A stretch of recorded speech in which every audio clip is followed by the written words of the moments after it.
नमस्कार दोस्तों, स्वागत है आप सभी का एक बार फिर से आपके अपने YouTube चैनल स्मार्ट स्टडी 2.0 में। तो साथियों, आज जीव विज्ञान का क्लास करेंगे जिसमें 200 महत्वपूर्ण प्रश्न रहेंगे। यानी आज की इस क्लास में टॉप 200 बायोलॉजी के इंपॉर्टेंट क्वेश्चन आंसर करेंगे जो अभियों के परीक्षाओं में अभी जो परीक्षाएं हो रही हैं उनमें बार बार पूछा जा रहा है। ये क्वेश्चन सभी किताबों का संपूर्ण निचोड़ है, बहुत ही इंपॉर्टेंट क्वेश्चन है, तो अंत तक देखना है। चलिए फिर बिना देरी किए क्लास को शुरू करते हैं। आपसे रिक्वेस्ट है, क्लास को एक लाइक और शेयर जरूर कर दीजिएगा, इससे आपको सारे क्लासेस की जानकारी रहेगी। और अगर कोई भी साथी नए हैं तो चैनल को सब्सक्राइब करके बेल आइकन को जरूर ऑन कर लीजिएगा हर क्लास का नोटिफिकेशन के लिए। तो चलिए फिर शुरू करते हैं। आपको बता दें, आज के क्लास में जो क्वेश्चन हैं वन लाइनर लिया है ताकि आपको पढ़ने में और रिविजन करने में आसानी हो। तो देखिए, पहला क्वेश्चन है, मोनोसेकेराइड में शर्करा की कितनी इकाई होती हैं। तो साथियों देखिए, मोनोसेकेराइड एक शर्करा होता है, लेकिन इस क्वेश्चन में पूछा है कि मोनोसेकेराइड में शर्करा की कितनी इकाई होती है। तो याद रखिएगा, एक इकाई। ठीक है, एक इकाई होता है। अगला क्वेश्चन है, राइबोस या राइबुलस, मेनोस, एरिबोबोनस, फैक्टोस, ग्लूकोज, ये सभी किसके उदाहरण हैं। तो देखिए, ये सभी जो हैं मोनोसेकेराइड के उदाहरण हैं। ठीक है, आगे देखते हैं, अंकुरित अनाज में कौन सी शर्करा पाई जाती है। बहुत ही इंपॉर्टेंट क्वेश्चन है। तो याद रखिएगा, जो अंकुरित अनाज होता है उसमें कौन सी शर्करा पाई जाती है, तो माल्टोज नामक शर्करा। अगला क्वेश्चन है, इंसुलिन प्राप्त होता है किससे। तो देखिए, इंसुलिन जो है ये डहलियों के पौधों से, यानी डहलिया का जो पौधा होता है उसके जड़ से प्राप्त होता है। और देखिए, इंसुलिन का प्रयोग हम क्यों करते हैं, तो मधुमेह के उपचार में, याद रखिएगा, यानी डायबिटीज, शुगर की बीमारी के उपचार के लिए। अगला क्वेश्चन है, पौधों में संचित भोजन होता है क्या। तो देखिए, पौधों में जो संचित भोजन होता है वो क्या होता है, तो स्टार्च होता है। याद रखिएगा, स्टार्च। अगला है, स्टार्च को और किस नाम से जाना जाता है। बहुत ही इंपॉर्टेंट क्वेश्चन है। तो देखिए, स्टार्च को और किस नाम से जाना जाता है, तो साथियों याद रखिएगा, मंड के नाम से। अगला क्वेश्चन है, गन्ने में पाई जाने वाली शर्करा कौन सी है। तो देखिए, गन्ना यानी शुगर कैन में जो शर्करा पाई जाती है वो होता है सुक्रोज। ठीक है, सुक्रोज याद रखिएगा। सुंदरता का विटामिन किसे कहते हैं।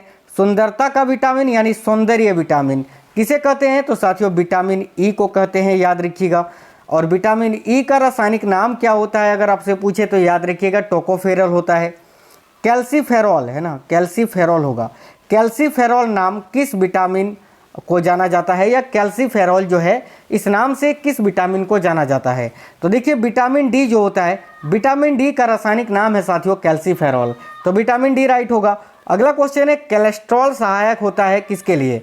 तो देखिए, कोलेस्ट्रॉल जो होता है यह हार्मोन के निर्माण में और विटामिन डी के निर्माण में सहायक होता है। ठीक है, तो याद रखिएगा, कोलेस्ट्रॉल हार्मोन के निर्माण में और विटामिन डी के निर्माण में सहायक होता है। साथियों देखिए, आज के क्वेश्चन वन लाइनर हैं ताकि जो है कम समय में आप 200 क्वेश्चन पढ़ पाओ। बहुत ही कम समय में आप सारे क्वेश्चंस पढ़ लोगे। ठीक है, देखिए अगला क्वेश्चन है, अंडे में कौन सा प्रोटीन पाया जाता है। बहुत ही अच्छा क्वेश्चन है, याद रखिएगा, एल्बुमिन। एल्बुमिन नामक प्रोटीन जो है वो अंडा में पाया जाता है। अगला क्वेश्चन है, मनुष्य की त्वचा, बाल, नाखून, पक्षियों के पंख, जानवरों के नाखून, सिंह के नाखून में कौन सा प्रोटीन पाया जाता है। तो देखिए, सभी के नाखून में अल्फा कैरोटीन नामक प्रोटीन पाया जाता है। इसके अलावा नाखून के अलावा याद रखिएगा, मनुष्य की त्वचा और बाल में भी ये अल्फा कैरोटीन नामक जो है क्या पाया जाता है, बिल्कुल प्रोटीन पाया जाता है। ठीक है, पक्षियों के पंख में भी। अगला क्वेश्चन है, 14 वर्ष तक की कम उम्र के बच्चों के भोजन में मुख्य 2 घटक होना चाहिए क्या क्या। तो एक तो आपका प्रोटीन होना चाहिए और दूसरा विटामिन होना चाहिए। ठीक है, प्रोटीन और विटामिन याद रखिएगा। अगला है, कार्यशील महिला को प्रतिदिन कितना प्रोटीन लेना चाहिए। तो देखिए, कार्यशील महिला को प्रतिदिन 40 से 45 ग्राम प्रोटीन लेना चाहिए, याद रखिएगा। ठीक है, कौन सा प्रोटीन मनुष्य के जीवन में जाकर विटामिन ए में परिवर्तित होता है। तो देखिए, वह प्रोटीन कौन सा है, तो कैरोटीन, याद रखिएगा। यह मनुष्य के जीवन में जाकर विटामिन ए में परिवर्तित हो जाता है। अगला क्वेश्चन है, 100 ग्राम कच्ची मूंगफली के दानों में कितने लीटर दूध के बराबर प्रोटीन पाया जाता है। तो याद रखिएगा, 1 लीटर दूध के बराबर। अगला क्वेश्चन है, फर्टिलिटी विटामिन किसे कहते हैं। तो देखिए, फर्टिलिटी विटामिन जो है साथियों ये विटामिन ई को कहा जाता है, याद रखिएगा। विटामिन ई की कमी से प्रजनन शक्ति में कमी आती है। अगला क्वेश्चन है प्रोटीन की खोज किसने की थी? तो याद रखिएगा बर्जीलियस ने प्रोटीन की खोज की थी। लगभग कितने एमिनो एसिड से प्रोटीन बनता है?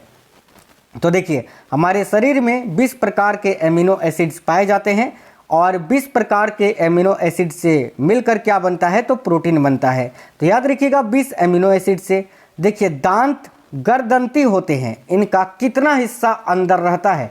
अब देखिए जो हमारे दांत होते हैं वो देखो आप छूके मसूड़ों में धसे हुए हैं अंदर, है ना? तो कितना भाग वो अंदर रहता है? तो याद रखिएगा 1/3, ठीक है, 1/3। मनुष्य के कितने दांत जीवन काल में 2 बार आते हैं? तो देखिए दूध का जो दांत होता है, दूध का दांत, उसकी संख्या होता है 20 और यही 20 दांत जो होता है ये मनुष्य के पूरे जीवन काल में 2 बार विकसित होता है। एक बार ये बच्चा अवस्था में ये टूट जाता है, दोबारा विकसित होता है फिर से, है ना? याद रखिएगा ये 20 दांत। जीभ के मध्य किनारे किस स्वाद का पता लगाने में सहायक होता है? तो जीभ का जो मध्य वाला किनारा है उस वाले भाग से किस प्रकार का स्वाद का पता लगता है? तो याद रखिएगा खट्टे स्वाद का, ठीक है, खट्टे स्वाद का। अगला क्वेश्चन है लार में क्या पाया जाता है? तो देखिए लार में 99% जल पाया जाता है और 1% एंजाइम होता है। याद रखिएगा बहुत ही अच्छा क्वेश्चन है। देखिए एंजाइम जो होते हैं वो क्या होते हैं? तो साथियों एंजाइम जो है ये जैव उत्प्रेरक होते हैं, याद रखिएगा जैव उत्प्रेरक। अगला क्वेश्चन है जटिल भोज्य पदार्थ किसकी सहायता से सरल भोज्य पदार्थ में परिवर्तित होता है? तो याद रखिएगा एंजाइम की सहायता से। साथियों आप लोग क्लास को जरूर लाइक कर दीजिएगा। अगला क्वेश्चन है ग्लूकोज में कार्बन अणु कितना होता है? तो देखिए ग्लूकोज में कार्बन अणु होता है 6, याद रखिएगा। वैसे भी कार्बन का परमाणु संख्या 6 होता है, आसानी से याद रखिएगा। शुक्राणु को अस्थायी रूप से कहाँ रखा जाता है? तो देखिए शुक्राणु जो होते हैं इसको अस्थायी रूप से अधिवृषण में रखा जाता है, तो अधिवृषण करेक्ट हो जाएगा। खांसी और छींकने जैसी अनैच्छिक क्रियाओं को कौन नियंत्रित करता है? तो देखिए जब इंसान खांसता है या छींकता है तो ये अनैच्छिक क्रिया है, इसको कौन नियंत्रित करता है? तो मज्जा, याद रखिएगा, ठीक है, बिल्कुल मेरो। अगला है वसा को पायसीकृत वसा में कौन परिवर्तन करता है? तो वसा को पायसीकृत वसा में पित्त रस परिवर्तन करता है साथियों, पित्त का रस, याद रखिए। मृत आरबीसी को कौन नष्ट करता है? तो याद रखिएगा प्लीहा। देखिए आरबीसी का कब्रिस्तान किसको कहा जाता है? प्लीहा को। अगला है हिपेटिक कोशिका पाई जाती है किसमें? तो देखिए हिपेटिक कोशिका जो होती है ये यकृत में पाई जाती है साथियों, यानी लीवर में पाई जाती है। पित्तरस किस प्रकृति का होता है? तो देखिए पित्तरस जो होता है ये क्षारीय प्रकृति का होता है, याद रखिएगा। 7.1 से 8.2 तक का इसका pH मान होता है, तो ये क्षारीय प्रकृति का होता है।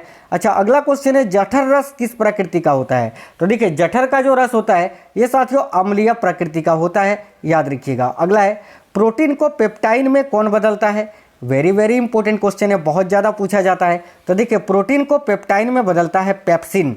अगला क्वेश्चन है वसा को वसीय अम्ल में परिवर्तित कौन करता है? याद रखिएगा वसा को वसीय अम्ल में कौन परिवर्तित करता है? तो जठर लाइपेज। अगला क्वेश्चन है आमाशय के म्यूकोसा में पाया जाता है, क्या पाया जाता है भाई? तो देखिए आमाशय के म्यूकोसा में क्या पाया जाता है? तो साथियों जठर ग्रंथि पाया जाता है, याद रखिएगा क्या पाया जाता है? तो जठर ग्रंथि। अगला क्वेश्चन है लवण का मुख्य कार्य क्या है? तो देखिए लवण जो होता है इसका मुख्य कार्य होता है लार के पीएच को संतुलित करना। क्या करना? लार के पीएच को संतुलित करना। कौन सा एंजाइम है जो भोजन में उपस्थित स्टार्च को माल्टोज शर्करा में बदलता है? बहुत ही अच्छा क्वेश्चन है। तो देखिए वह एंजाइम है साथियों टाइलिन। ये क्या करता है? तो याद रखिएगा भोजन में उपस्थित स्टार्च को माल्टोज शर्करा में बदल देता है। अगला है लार, आंसू, पसीना, नाक में पाया जाने वाला एंजाइम कौन सा है? तो देखिए लार, आंसू, पसीना और नाक में पाया जाने वाला जो एंजाइम है वो कौन सा है? तो लाइसोजाइम एंजाइम, याद रखिएगा। भोजन को चिकना कौन करता है? तो याद रखिए भोजन को चिकना करता है म्यूकस और पानी, ठीक है, म्यूकस और पानी क्या करता है? तो भोजन को चिकना करता है। दूध में घुलनशील प्रोटीन कौन सा होता है? देखिए दूध में जो प्रोटीन घुलता है वो कौन सा होता है? तो कैसिनोजन, याद रखिएगा साथियों कैसिनोजन। अगला है जठर म्यूसिन का कार्य क्या है? बहुत ही अच्छा ये क्वेश्चन है, देखिएगा जठर म्यूसिन जो होता है इसका कार्य क्या होता है? तो देखिए आमाशय की आंतरिक दीवार म्यूकोसा को भोजन के अम्लीयता के प्रभाव से बचाता है ये। अगला है आहार नाल का सबसे छोटा भाग क्या होता है? याद रखिएगा साथियों, आहार नाल का सबसे छोटा भाग होता है छोटी आंत, स्मॉल इंटेस्टिन। अगला है आमाशय से पचा हुआ भोजन छोटी आंत में पहुंचता है जिसे क्या कहते हैं। अब देखिए ये क्वेश्चन भी ध्यान से देखिए, आमाशय से जो भोजन पचता है वो कहाँ पहुंचता है साथियों, छोटी आंत में पहुंचता है, जिसे हम कहते हैं काइम। क्या कहते हैं, काइम। अगला क्वेश्चन है देखिए, डीओडेनम किन का भाग होता है। तो डीओडेनम जो होता है ये छोटी आंत का ही एक भाग है, याद रखिएगा छोटी आंत का। पित्तरस का पीएच मान कितना होता है, तो अभी आपको बताए थे कि पित्तरस ये क्षारीय प्रकृति का होता है, इसका पीएच मान होता है 7.1 से 8.2 तक। यकृत की संरचनात्मक एवं कार्यात्मक इकाई क्या होती है। तो याद रखिए यकृत की संरचनात्मक एवं कार्यात्मक इकाई होती है हेपेटिक कोशिका। क्या होती है, हेपेटिक कोशिका। कौन से प्रोटीन का निर्माण यकृत में होता है जो रक्त के थक्के बनाने में सहायक होता है। तो याद रखिएगा फाइब्रिनोजन। अगला है सेरिब्रम मस्तिष्क के किस भाग का हिस्सा है। तो बहुत ही अच्छा क्वेश्चन है। देखिए सेरिब्रम जो होता है ये मस्तिष्क के किस भाग का हिस्सा है, तो साथियों पश्च मस्तिष्क का। देखिए अगला क्वेश्चन है दाब ताप ठंडा गर्म का अनुभव कौन सा ग्रंथि करता है। तो भाई दाब ताप ठंडा गर्म का अनुभव करने वाला ग्रंथि है थैलेमस। याद रखिएगा थैलेमस करेक्ट हो जाएगा। डीएनए का क्या कार्य होता है। तो सबसे पहले डीएनए का आपको फुल फॉर्म बता देते हैं। डीएनए का फुल फॉर्म होता है साथियों डीऑक्सी राइबो न्यूक्लिक एसिड। एक होता है आरएनए, आरएनए का फुल फॉर्म होता है राइबो न्यूक्लिक एसिड। तो देखिए डीएनए का कार्य क्या होता है, तो सभी आनुवंशिक क्रियाओं का संचालन करना तथा प्रोटीन संश्लेषण को नियंत्रित करना। अगला क्वेश्चन है ट्रिपेनोसोमा यानी निंद्रा रोग ये किसके काटने से होता है। याद रखिएगा ट्रिपेनोसोमा यानी निंद्रा रोग, नींद न आने की जो बीमारी है ये सीसी नामक मक्खी के काटने से होता है। तो सीसी मक्खी के काटने से। हाइड्रोफोबिया रोग किसकी वजह से होता है। तो याद रखिएगा वायरस की वजह से, कुत्ते के काटने से होता है। इस बीमारी में क्या होता है, तो पानी से डर लगने लगता है। अगला क्वेश्चन है दिल का दौरा किस कारण से होता है।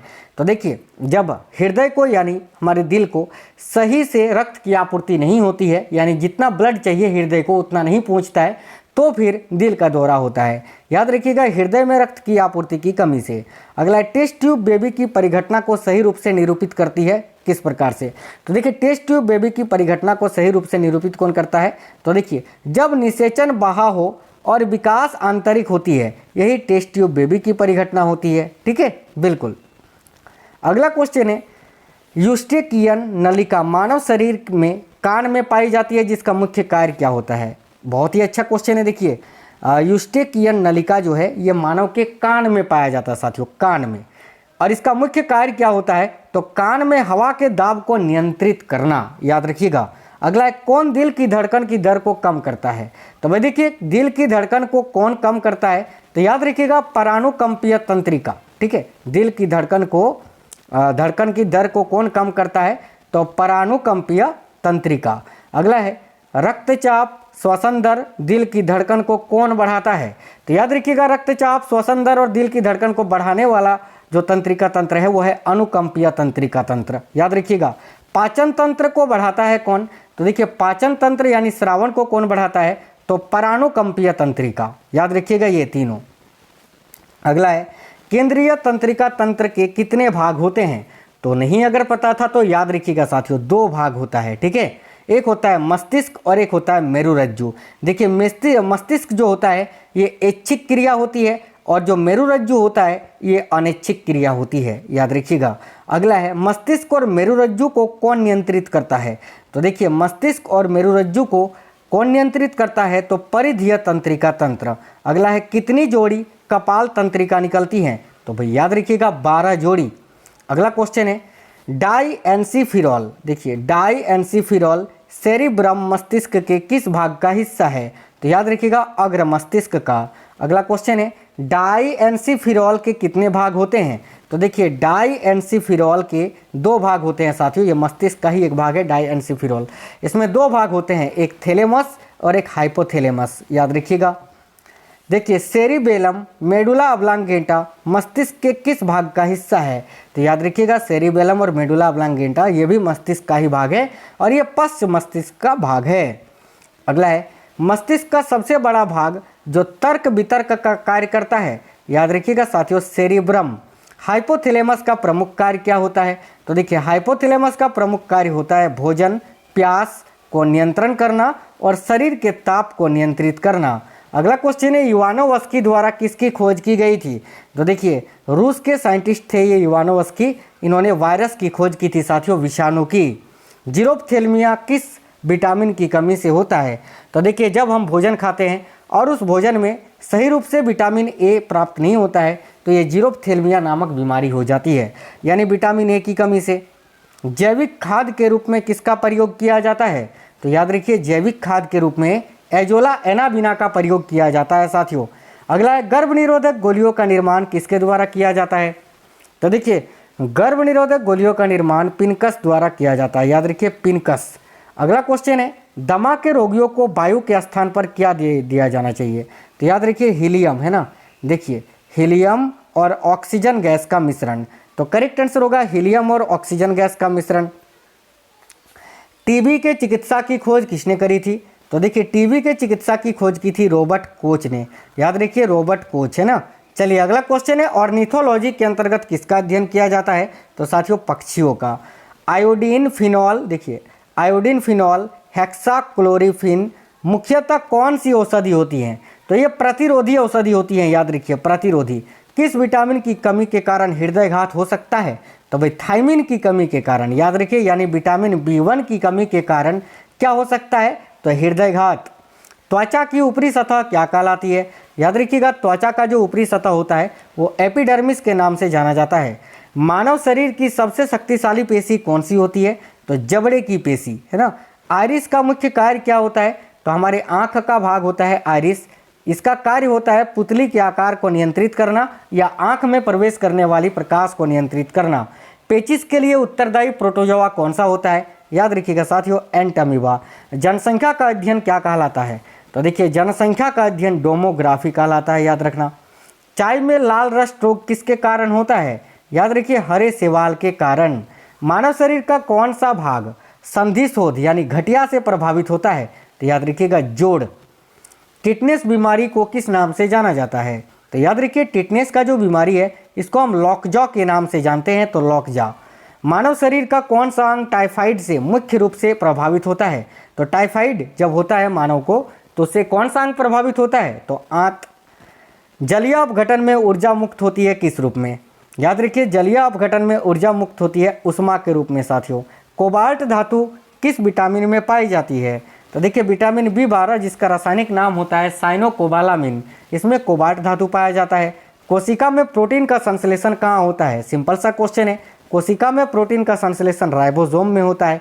किस तापमान पर एंजाइम सबसे अधिक सक्रिय होता है? बहुत ही अच्छा क्वेश्चन है, तो याद रखिएगा 40 डिग्री सेंटीग्रेड पर एंजाइम सबसे अधिक सक्रिय होता है।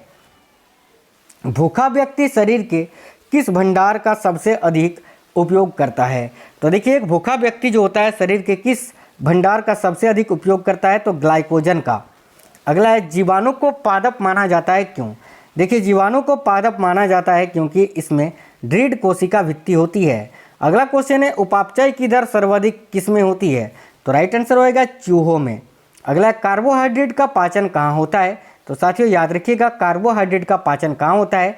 तो एमाइलोप्सिन में, ठीक है। अगला क्वेश्चन है वायरस कौन से जीव होते हैं? तो देखिए वायरस जो होते हैं ये अकोशिकीय जीव होते हैं, याद रखिएगा अकोशिकीय जीव, है ना, यानी उसमें कोशिका नहीं होता है। अगला क्वेश्चन है बैक्टीरियोफेज क्या है? तो देखिए ऐसे वायरस जो जीवाणु का भक्षण करते हैं उन्हें बैक्टीरियोफेज कहते हैं।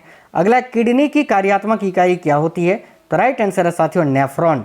मानव त्वचा बिना छाला पड़े अधिकतम कितना तापमान सह सकती है ना, सह सकती है? तो देखिए मानव त्वचा जो है 40 डिग्री सेंटीग्रेड तक का तापमान सह सकता है बिना छाला पड़े। इससे ऊपर के तापमान में मनुष्यों के त्वचा में छाला पड़ सकता है। कुरिंजी पुष्प के 12 वर्ष में एक बार खिलने का कारण क्या है? तो देखिए कुरिंजी नामक एक फूल है साथियों, पुष्प, ये 12 वर्ष में केवल एक बार खिलता है और इसका कारण है प्रकाश अवधिल। अगला है मनुष्य का अंगूठा बाकी उंगलियों की अपेक्षा अधिक स्वतंत्रता से गति करता है क्योंकि इसमें उपस्थित होती है, क्या उपस्थित होती है? तो याद रखिएगा सेंडल विधि। हरे पौधे दिन के समय कार्बन डाइऑक्साइड की वजह वायुमंडल में ऑक्सीजन छोड़ते हैं क्यों? देखिए, दिन के समय प्रकाश संश्लेषण की दर श्वसन से अधिक होती है, ठीक है, क्योंकि दिन के समय सूर्य की रोशनी के साथ प्रकाश संश्लेषण होता है, इसीलिए दिन के समय पौधे, हरे पौधे जो होते हैं, कार्बन डाइऑक्साइड की वजह वायुमंडल में ऑक्सीजन को छोड़ते हैं।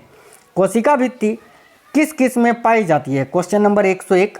तो देखिए, कोशिका भित्ति जो होती है ये पादप, शैवाल, कवक और जीवाणु में पाई जाती है। अगला है, पादप कोशिका में कोशिका भित्ति किसकी बनी होती है? तो पादप कोशिका जो होता है उसमें कोशिका भित्ति जो होता है ये सेल्यूलोज की बनी होती है, याद रखिएगा। शैवाल कोशिका में कोशिका भित्ति किसकी बनी होती है? तो शैवाल कोशिका में भी कोशिका भित्ति सेल्यूलोज की ही बनी होती है। कवक कोशिका में कोशिका भित्ति किसकी बनी होती है?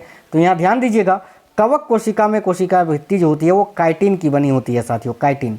जीवाणु कोशिका में कोशिका भित्ति किसकी बनी होती है? तो देखिए, जीवाणु कोशिका में कोशिका भित्ति जो होती है वो पेप्टाइडोंगा लाइकोन में बनी होती है, ठीक है।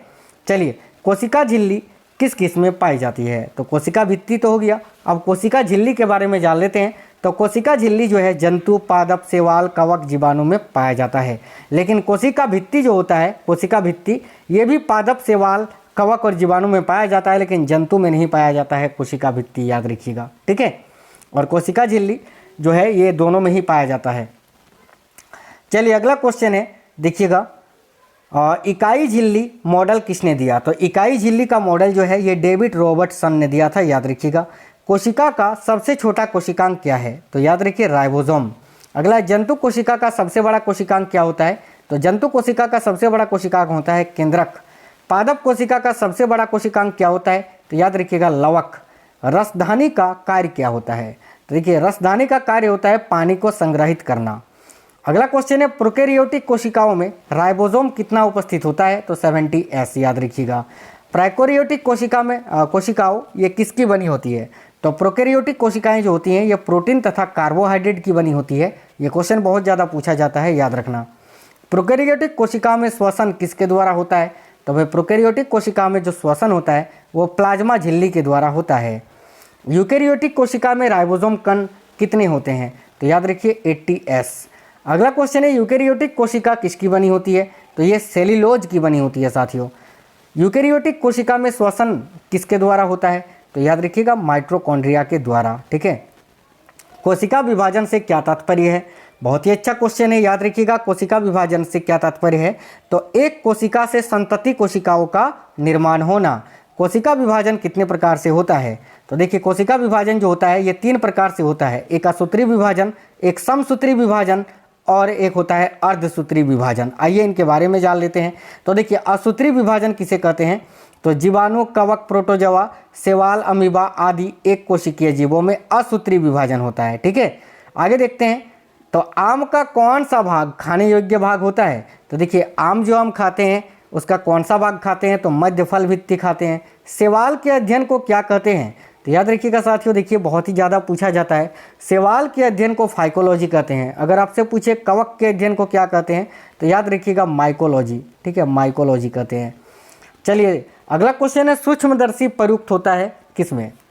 तो देखिए, सूक्ष्मदर्शी का प्रयोग छोटी वस्तुओं के अध्ययन में या छोटी वस्तुओं को देखने में करते हैं। पेट्रोल में शीशा मिलाया जाता है क्यों? देखिए, शीशा रहित जो पेट्रोल होता है उसमें प्रदूषण नहीं फैलता है, इसीलिए पेट्रोल में शीशा मिलाया जाता है। धूप में उपयोग होने वाले छात्र का रंग कैसा होना चाहिए? यानी धूप में उपयोग होने वाला जो छाता होता है, छाता, उसका रंग कैसा होना चाहिए? तो ऊपर से सफ़ेद होना चाहिए और भीतर से काला होना चाहिए, क्योंकि देखिए सफ़ेद रंग क्या करता है? तो ये ताप को जो है कम अवशोषित करता है साथियों। अगला क्वेश्चन है, माइक्रोस्कोप प्रयुक्त किया जाता है किसमें? तो याद रखिए, सूक्ष्म वस्तुओं को देखने में। पृथ्वी के भ्रमण की गति कितनी है? याद रखिएगा, पृथ्वी के भ्रमण की गति है 28 किलोमीटर पर मिनट, यानी 1 मिनट में 28 किलोमीटर घूमती है। कौन सा बल सदैव केंद्र की ओर त्रिज्या के अनुदिश कार्य करता है? तो देखिए, वह बल कौन सा है जो सदैव केंद्र की ओर त्रिज्या के अनुदिश कार्य करता है? तो अभिकेंद्रीय बल, याद रखिएगा। अगला क्वेश्चन है, मानव में किसी बात को सोचने समझने की शक्ति, स्मरण शक्ति, किसी कार्य को करने की प्रेरणा, घृणा, प्रेम, भय, हर्ष, कष्ट के अनुभव जैसी क्रियाओं का नियंत्रण मस्तिष्क के कौन से भाग के द्वारा किया जाता है? याद रखिएगा साथियों, सेरेब्रम के द्वारा। सुपर कंडक्टर ऐसे पदार्थ होते हैं जिनमें क्या होता है? तो देखिए, सुपर कंडक्टर ऐसे पदार्थ होते हैं जो विद्युत करंट के प्रभाव को न्यूनतम रोधिता देता है। थोड़ा सा एक दो क्वेश्चन फिजिक्स केमिस्ट्री का ऐड हो गया है। देखिए, जब किसी पेंट को द्रव में डुबाया जाता है तो उस पर कौन सा बल कार्य करता है? तो देखिए सभी साथी, बहुत ही अच्छा क्वेश्चन है, याद रखिएगा। ठीक है, जब किसी पिंड को द्रव में डुबाया जाता है तो उस पर कौन सा बल कार्य करता है? तो उत्क्षेप बल, याद रखना। अगला है, फोकस आंख में किसके द्वारा सामंजस्य स्थापित करता है? तो फोकस आंख में किसके द्वारा सामंजस्य स्थापित करता है? तो पुतली के द्वारा साथियों, याद रखिएगा। ध्वनि हवा में तेजी से गति करेगी कब?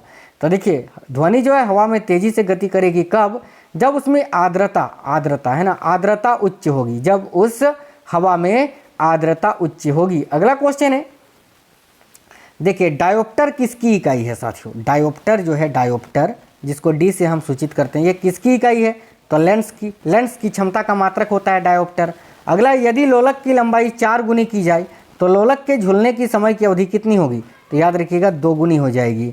अगला, यूरोलॉजी में किसका अध्ययन किया जाता है? साथियों देखिएगा, यूरोलॉजी में किसका अध्ययन किया जाता है? तो तंत्रिका तंत्र का। श्वसन की प्रक्रिया को क्या कहते हैं? बहुत ही अच्छा क्वेश्चन है, याद रखिएगा। श्वसन की प्रक्रिया को अपचय कहते हैं। अगला, विटामिन B12 एवं आरबीसी का निर्माण कौन सा खनिज लवण करता है? तो देखिए, विटामिन B12 और आरबीसी का निर्माण जो है ये कोबाल्ट करता है, याद रखिए। वैसे भी विटामिन B12 में कोबाल्ट पाया जाता है ना। मानव शरीर में हाइड्रोक्लोरिक अम्ल का कार्य क्या होता है? देखिए, HCl जो होता है हाइड्रोक्लोरिक एसिड, इसमें मानव शरीर का कार्य क्या होता है? तो यह भोजन की साथ आने वाले सूक्ष्म जीवों को नष्ट कर देता है, यानी जो भोजन हम खाते हैं और जो भोजन के साथ साथ सूक्ष्म जीव हमारे शरीर में प्रवेश करता है उसको नष्ट कर देता है। अगला है, क्रोध, डर, मानसिक तनाव एवं व्यस्तता के समय अत्यधिक स्रावित होने वाला हार्मोन कौन सा है? तो याद रखिए एड्रेनलिन हार्मोन। एल्युमिनियम का सबसे महत्वपूर्ण अयस्क कौन सा होता है? याद रखिएगा साथियों, बॉक्साइड। हवाई जहाज का आविष्कार किसने किया था? तो राइट बंधुओं ने किया था। सिंपल सा क्वेश्चन है। अगला क्वेश्चन है, 2 प्राथमिक रंग जैसे कि लाल और नीला के मिश्रण से कौन सा सेकेंडरी रंग प्राप्त होता है? याद रखिएगा मैजेंटा। तारों का रंग निर्भर करता है किस पर? तो देखिए, तारों का जो रंग होता है वो साथियों उसके तापमान पर निर्भर करता है। डेसिबल का प्रयोग किसके मापन में किया जाता है? याद रखिए, डेसिबल का प्रयोग हम ध्वनि की तीव्रता को मापने में करते हैं। प्रकाश सीधी रेखा में चलता हुआ प्रतीत होता है, क्यों? देखिए, प्रकाश जो होता है यह सीधी रेखा में चलता हुआ प्रतीत होता है क्योंकि उसका तरंगदैर्घ्य जो होता है बहुत छोटा होता है। किसका प्रयोग किसी प्रोग्राम में बग होती है, जिसे क्या कहते हैं? तो देखिए, किसी प्रोग्राम में बग होता है यानी वो त्रुटि होता है, उसमें त्रुटि को ही बग कहते हैं। अगला, लोहा और प्रोटीन के मिश्रण से युक्त है क्या? तो देखिए, लौह तत्व और प्रोटीन के मिश्रण से क्या युक्त होता है हमारे शरीर में? तो याद रखिएगा हीमोग्लोबिन। मनुष्य के गर्दन के बाद में स्वास्थ्य जी के दोनों ओर स्वर यंत्र के आधार ताल पर क्या होती है? तो देखिए, मनुष्य के गर्दन के बाद में स्वास्थ्य जी के दोनों ओर स्वर यंत्र के आधार ताल पर क्या होती है? तो थायराइड ग्रंथि, याद रखिएगा। कॉकरोच के कितने हृदय कक्ष होते हैं? तो भाई याद रखिए, कॉकरोच में 13 हृदय कक्ष होते हैं ना। शरीर की सूचनाओं को मस्तिष्क तक और मस्तिष्क की सूचनाओं को शरीर तक पहुंचाने का कार्य कौन करता है? याद रखिएगा मेरुरज्जु। देखिए, यह एक सेतु की तरह कार्य करता है, याद रखिएगा। 2 तंत्रिका कोशिकाएं कभी आपस में नहीं जुड़ी होती, दोनों के बीच खाली स्थान में क्या होता है? तो देखिए, 2 तंत्रिका कोशिकाएं कभी भी आपस में जुड़ी हुई नहीं होती है। ठीक है, इन दोनों के बीच जो खाली स्थान होता है वो होता है सिनेप्स। देखिए, सिनेप्स का कार्य क्या होता है? तो याद रखिए, एक न्यूरॉन से दूसरे न्यूरॉन में सूचना प्रभावित करना। अगला है, जेनेटिक कोड की खोज किसने की थी? तो याद रखिएगा साथियों, जेनेटिक कोड की खोज हरगोविंद खुराना ने की थी। बायोप्सी के द्वारा किसकी पहचान की जाती है? तो याद रखना, कैंसर ट्यूमर की पहचान की जाती है बायोप्सी परीक्षण के द्वारा। अगला है, होमोसेपियंस किसका वैज्ञानिक नाम है? सिंपल सा क्वेश्चन है, मनुष्य का। कार्ल लैंडस्टीनर ने किस रक्त समूह की खोज की थी? तो देखिए, कार्ल लैंडस्टीनर ने ए, बी और ओ ब्लड ग्रुप की खोज की थी। डीएनए की संरचना होती है किस प्रकार की? तो देखिए, डीएनए की जो संरचना होती है वो दोहरी कुंडली में होती है। अगला क्वेश्चन है, मानव शरीर की सबसे बड़ी धमनी कौन सी होती है? तो एरोटा, याद रखिएगा एरोटा, जिसको हम महाधमनी बोलते हैं। ठीक है। अगला है, प्लेटलेट सहायक होती है किसमें? तो देखिए, ब्लड प्लेटलेट्स जो होता है ये रक्त का थक्का जमाने में सहायक होती है। अगला क्वेश्चन है, फ्रेनोलॉजी में किसका अध्ययन किया जाता है? बहुत ही इंपॉर्टेंट क्वेश्चन है, तो याद रखिए, फ्रेनोलॉजी में किसका अध्ययन किया जाता है? तो मस्तिष्क का। ठीक है कि हिप्नोलॉजी में हिप्नोलॉजी के अंतर्गत किसका अध्ययन किया जाता है? तो भाई स्वप्नों का। ठीक है। अगला, इंसुलिन की कमी से कौन सा रोग होता है? याद रखिए सिंपल सा क्वेश्चन है, मधुमेह रोग होता है। अगला, लोहे की कमी से कौन सा रोग होता है? तो देखिए ये भी सिंपल सा क्वेश्चन है, एनीमिया रोग होता है। ल्यूकेमिया किसका कैंसर है?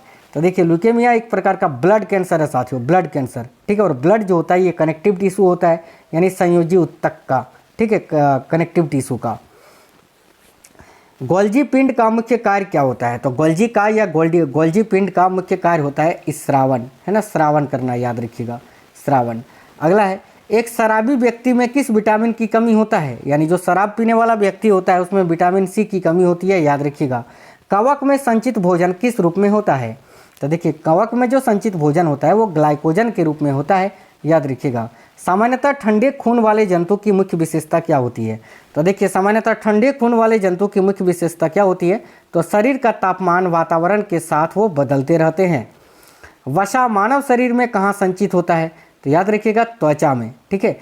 मानव शरीर के लिए सर्वाधिक उपयुक्त तापमान क्या होनी चाहिए? तो 18 डिग्री सेंटीग्रेड से लेकर 25.5 डिग्री सेंटीग्रेड तक। अगला, दूध का खट्टा होना किस अम्ल के कारण है? तो देखिए दूध का जो खट्टा होता है, दूध जो खट्टा हो जाता है वो लैक्टिक अम्ल के कारण होता है। क्रिसमस फैक्टर किससे संबंधित है? तो याद रखिएगा साथियों, क्रिसमस फैक्टर जो है ये रक्त के जमाव से संबंधित है, ठीक है। जगत वर्गीकरण का नियम किसने दिया था? तो R.H. व्हिटेकर ने। देखिए जगत वर्गीकरण का सिद्धांत या नियम किसने दिया था? तो R.H. व्हिटेकर ने, याद रखना, ठीक है। ऑप्शन देखिए R.H. व्हिटेकर आपका करेक्ट हो जाएगा। अग्नाशय क्या है? तो भाई अग्नाशय जो है ये मानव शरीर की सबसे बड़ी मिश्रित ग्रंथि है, याद रखिए, और हमारे शरीर की दूसरी सबसे बड़ी ग्रंथि है, ठीक है, दूसरी सबसे बड़ी ग्रंथि और मानव शरीर की सबसे बड़ी मिश्रित ग्रंथि है। अगला, एंटीसेप्टिक सर्जरी का आविष्कार किसने किया था? तो याद रखिए जोसेफ लिस्टर ने। अगला है, ग्वाइटर बीमारी संबंधित है किससे? यानी ग्वाइटर बीमारी जो होता है ये किस अंग को प्रभावित करता है? तो साथियों गले को। घाव का देरी से भरना किस विटामिन की कमी से होता है? राइट आंसर है विटामिन सी की कमी से। पुरुष में हृदय का वजन कितना होता है? तो पुरुष का जो हृदय होता है वो 300 ग्राम का होता है। और देखिए महिलाओं के हृदय का वजन कितना होता है? तो महिलाओं का जो हृदय होता है उसका वजन होता है 250 ग्राम। अगला है, किस प्रक्रिया के द्वारा केक, ब्रेड, एल्कोहल आदि का निर्माण किया जाता है? तो केक, ब्रेड और एल्कोहल का निर्माण किस प्रक्रिया के द्वारा? तो किण्वन, याद रखिएगा, किण्वन की प्रक्रिया के द्वारा किया जाता है। रक्त में ऑक्सीजन को पकड़ने का कार्य कौन करता है? तो राइट आंसर है साथियों हीमोग्लोबिन। अगला, मांसपेशियों में किस अम्ल की जमाव के कारण जलन एवं दर्द की अनुभूति होती है? तो याद रखिएगा लैक्टिक अम्ल के कारण। जब लैक्टिक अम्ल मानव शरीर के मांसपेशियों में जमा हो जाता है तो थकान महसूस होता है। कौन पेशी को अस्थि से जोड़ता है? यानी हड्डी को मांसपेशी से कौन जोड़ता है? तो टेंडन, याद रखिएगा। कौन अस्थि को अस्थि से यानी हड्डी को हड्डी से जोड़ता है? तो लिगामेंट्स। अगला, लसिका बना होता है किससे? तो देखिए लसिका जो होता है ये प्लाज्मा और श्वेत रक्त कणिकाओं से मिलकर बना होता है। एक कोशिकीय स्तर का विकास होता है किस पर? तो एक कोशिकीय स्तर का विकास होता है साथियों प्रोटिस्टा स्तर पर, याद रखिएगा। बहुकोशिकीय स्तर का विकास होता है किस पर? तो याद रखिए पोरीफोरा, है ना, पोरीफेरा स्तर पर बहुकोशीय स्तर का विकास होता है। यकृत में भविष्य के लिए कौन सा विटामिन संचित रहता है? तो हमारी यकृत में, लीवर में भविष्य के लिए कौन सा विटामिन संचित होकर रहता है? तो याद रखिएगा विटामिन ए। दूध का रंग सफ़ेद किसके कारण होता है? तो केसिन के कारण। दूध का रंग पीला किसके कारण होता है? तो साथियों कैरोटीन के कारण। पेस मेकर को एक अन्य नाम से भी जाना जाता है, वो नाम कौन सा है? तो याद रखिए पेस मेकर को एवी नूडल्स के नाम से भी जाना जाता है। महिलाओं में अंडाशय पाया जाता है, इसमें से निकलने वाला हार्मोन कौन सा है? तो याद रखिए एस्ट्रोजन। ऑक्सीटोसिन का उपयोग किया जाता है किस लिए? तो गाय से दूध निकालने के लिए। मलेरिया रोग प्लाज्मोडियम परजीवी द्वारा होता है, इससे प्रभावित होता है क्या? तो याद रखिएगा लाल रक्त कणिकाएं। अगला है, ऑक्सीजन ले जाने का कार्य कौन करता है? तो लाल रक्त कणिका। अगला है, रक्त मित्रों को रोकने की प्रक्रिया को क्या कहते हैं? तो देखिए रक्त मित्रों को रोकने की प्रक्रिया को क्या कहते हैं? तो हीमोस्टेसिस, याद रखिएगा। शरीर में पसीना सबसे अधिक कब निकलता है? तो देखिए मानव शरीर में पसीना सबसे अधिक कब निकलता है? तो जब तापक्रम अधिक हो और हवा आर्द्र हो। अगला है, शरीर में एमिनो अम्ल की संख्या कितनी होती है? तो याद रखिएगा 20 होती है। तो साथियों बहुत ही कम समय में मैंने पूरे 200 क्वेश्चंस का रिवीजन आपको करा दिया बायोलॉजी का। आपको क्लास कैसा लगा है आप हमें ज़रूर बताइए कमेंट बॉक्स में। और साथियों प्लीज़ वीडियो को लाइक और अपने सभी दोस्तों के साथ ज़रूर से ज़रूर शेयर करिए। आप लोग सभी जगह क्लास को ज़रूर शेयर करिए। चलिए मिलते हैं आपसे नेक्स्ट क्लास में, तब तक स्वस्थ रहें। चैनल के अंदर बहुत सारे इंपॉर्टेंट क्लासेस मैंने करवाए हैं, जाइए और देख लीजिए। मिलते हैं आपसे नेक्स्ट क्लास में, तब तक के लिए जय हिंद, वंदे मातरम।